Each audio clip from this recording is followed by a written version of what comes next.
How's it going? Welcome back to Lifetime Angler. Guys, today, no, it's not crankbaits. We're going back to treble hooks again. But, this time for all you bass anglers or any of you guys that just love using lures and don't really mess with a lot of bait fishing, this one's all for you. So let's go ahead, let's dive in and figure out what we need to know about treble hooks with lures.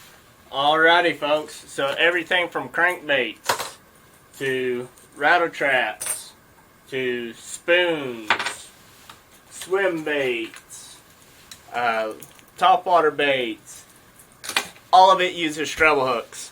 And as I said in the original video I did on treble hooks, I've got a love-hate relationship because this is where things get sticky. And no pun intended or anything, but you've got a lot of hook points moving around, swinging around when you're trying to bring a fish in and get that hook out of its mouth. Guys, use pliers. If you don't have a set of pliers or forceps or something and you're fishing baits with treble hooks, stop, go to Walmart, get you a set of cheap pliers if you got to. If you can afford nicer ones, they're well worth it, but nothing else, the cheapest set of pliers you can find. Now, with that out of the way, what do we need to know? Well, and I'm going to come from someone who fishes for largemouth bass or sand bass, things like that with this, but it'll apply walleye, muskie, whatever you're going after, it'll all still apply the same. But if I'm going after fish and I'm using, say, a worm hook and I'm flipping, man, when I set that hook, I'm going to jerk right into him.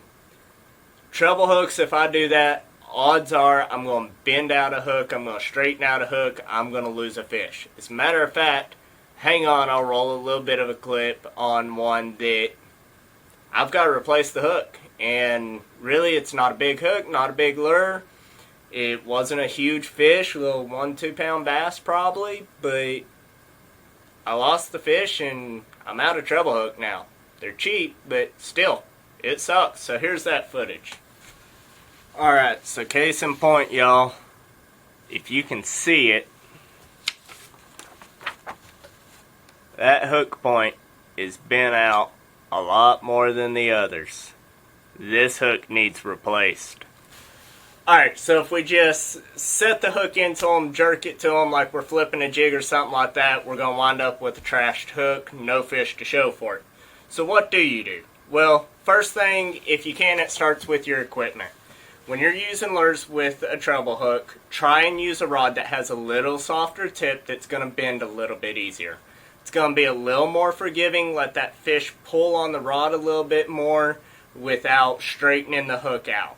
These hooks aren't generally as strong and as durable as what a J-hook or a worm hook, something like that's going to be. Second thing, let's say I'm running a crankbait, rattle trap, I'm casting, reeling, heck, even a spoon. So you cast, you're bringing it back in. If you get that hit, man, just keep reeling in a nice sweeping rod set. Don't jerk, don't pull, just keep reeling and kind of pull that rod in a little bit. That's all you need to drive a treble hook home. You don't need this Bassmaster Classic just show off hook set on them at all. You don't have to do it. You're going to lose fish that way. So, now you know what you're doing there. Let's go ahead. I guess let's talk about replacing treble hooks, because a lot of people like to do them on their lures. Personally, I don't. Not nearly as much as some people do. A lot of people, they'll take a hook like this and nope, they want Gamakatsu or they want Owner or whatever. Guys, if you've got a hook that you've got faith in and that hook or that brand builds confidence with you with a lure, by all means change them. If you're an average Joe like I am out fishing on a budget that's way too tight, use the hooks that they come with until you can't. Now, in case of that little rooster tail like I was showing you that I've got to replace the hook, if I want to put a nicer hook on a bait, that's when I'm going to do it. Now, what do I want to do if I'm going to move up to a nicer hook? realistically, y'all, that's a number 2 hook on that bait. I'll probably step it up to a number 4. That's what I do. Now, Mustang, Yamagatsu, Owner, they're all good hooks. I don't care which ones you use. For me, going up a size is what I like to do if I can get away with it. If it affects the action of the bait, don't do it. Something like a, oh, well, I got them tangled up here. But something like a little square bill like that, you might be able to step up one size. If you keep going, you're going to add too much weight to that bait. It's not going to wobble the same. It's just not going to perform for you. The other deal, if you're using a suspending jerk bait, don't change what you're doing with the hooks. You put a bigger hook on there, all of a sudden that suspending jerk bait is now a slow sinking jerk bait because of that added weight. So that's things to keep in mind with. I do like the bigger hook. It gives you more gap in there. So for example, that number 4 to number 2 there, you're going to get a little bit more gap.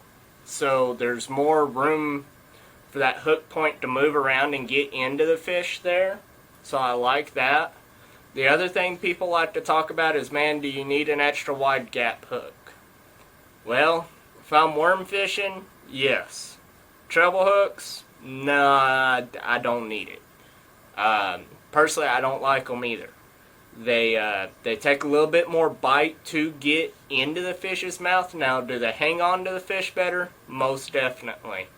But I just haven't had a problem with losing that many fish so long as I'm not just rearing back on the rod that I feel like I need a hook that holds on better. But, guys, that's the quick, that's the dirty, that's how I use treble hooks when it comes down to lures. If y'all have got advice, tips, pointers for people watching this, go ahead, put them in the comments. If you are liking these videos, please subscribe. There's going to be plenty more coming out, not just hook related, but we'll get out on the water, we'll catch some fish, we'll go over other tips and tricks that you might want to see, might want to learn, might not have thought about before. But until next time, y'all stay safe and tight lines.